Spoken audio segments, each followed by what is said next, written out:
እሺ ጎረምሳው። አቤት። ያው አሁን መስከረምም ገብቷል፣ ክላስም ጀምረሃል። ስለዚህ ያው ክላስ ጀምር ምን እናደርጋለን? አታፈጥ ንገረኝ።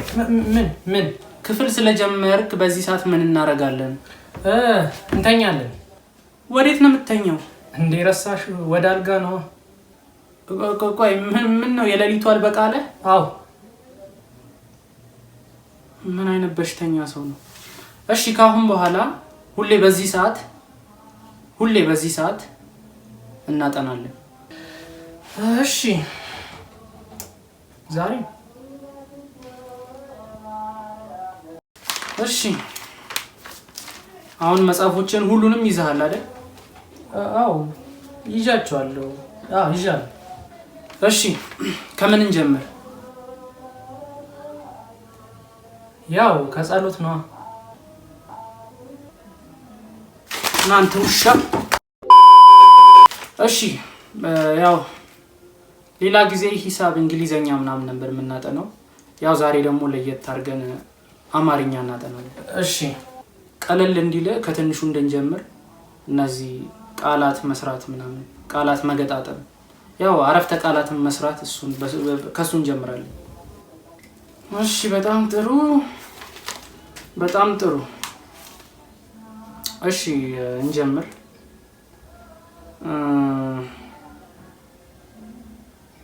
እሺ አንድ ቃል ሰጣለሁ፣ በሱ ቃል አረፍተ ነገር ትመሰረትልኛለህ። እሺ ግን ከሱ በፊት ምሳሌ ልስጥህና እዛ በኋላ ቃላቱን ሰጣለሁ፣ አረፍተ ነገር ትመሰረትልኛለህ። እሺ ምሳሌ ልስጥህ። አበበ በሚለው ልስጥህ።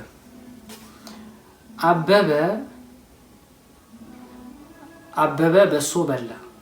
አሁን አበበ የሚለውን ቃል ከሰጠው አረፍተ ነገር ትመሰርትበታለህ። እኔ አሁን አበበ በሚለው አበበ በሶ በላ አልኩኝ፣ አንድ አረፍተ ነገር መሰረትኩ። ቆይ ምን ነው ተሳሳትኩ እንዴ? አበበ በሶ በላ እኮ ነው ያልሽው። እና እንዴ በሶ ይበላል እንዴ? ቢያንስ አበበ በሶ ጠጣቲ።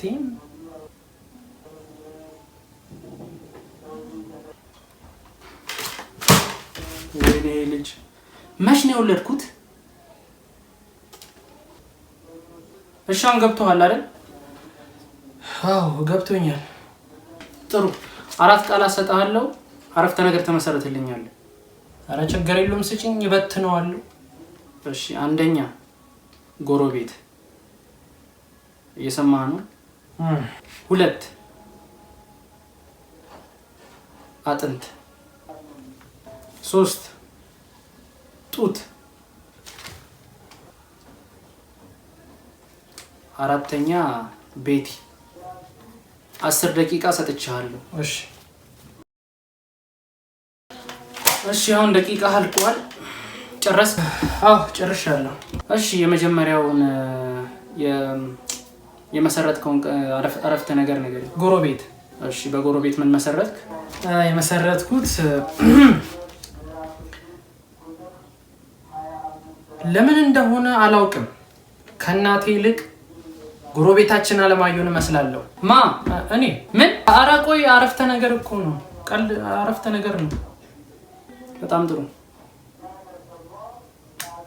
እሺ ሁለተኛ አጥንት። ቀጥለው አጥንት። በአጥንት የመሰረትኩት አጥንቴ ሾክ ሆኖ ይውጋሽ እኔን። ቀጥል። እሺ ሶስተኛ። እሺ ሶስተኛው ጡት። ጡት ያው አጭር መልስ። ጡቷ ያምራል። ጡቷ ትልቅ ነው፣ ቆንጆ ነው። ምን አይነት ሰው ነው? እሺ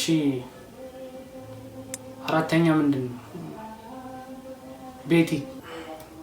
ቤቲ። በጣም ጥሩ ጥያቄ ነው ይሄ። አራተኛው ቃል መስረት ያልሽኝ ቤቲ። ቤትዬ ቤቲሻ፣ ቤትዬ ቤቲሻ የኔ መስታወሻ።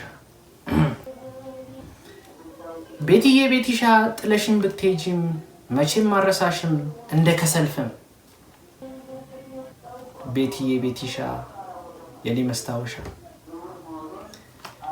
ሰምቻለሁ ደግሞ ያንን ተግባርሽን ለኔ ከልክለሽ ላቤል መስጠትሽን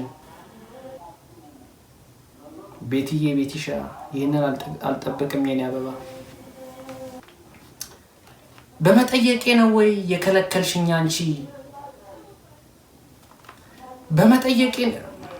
በመጠየቄ ነው ወይ የከለከልሽኝ አንቺ? እምቢ ብትይም ሁሉም ሰጪ ነው። እድሜ ለሃና እፎይ ብያለሁ። ቤትዬ ቤቲሻ ቤትዬ ቤቲሻ የኔ መስታወሻ ኑሪ ከልቤ እስከ መጨረሻ። አመሰግናለሁ። ምንድን ነው እሱ? እንዴም ማይ ብስኩት ስላልሰጠችኝ ነው ልበልሽ? እንዴት ይሄ አይገባሽም እንዴ? በረዶ ነው አልሰጥም ያለችኝ። ሀና ይመቻት፣ ሀና ይመቻት። ና ግባለት። እሺ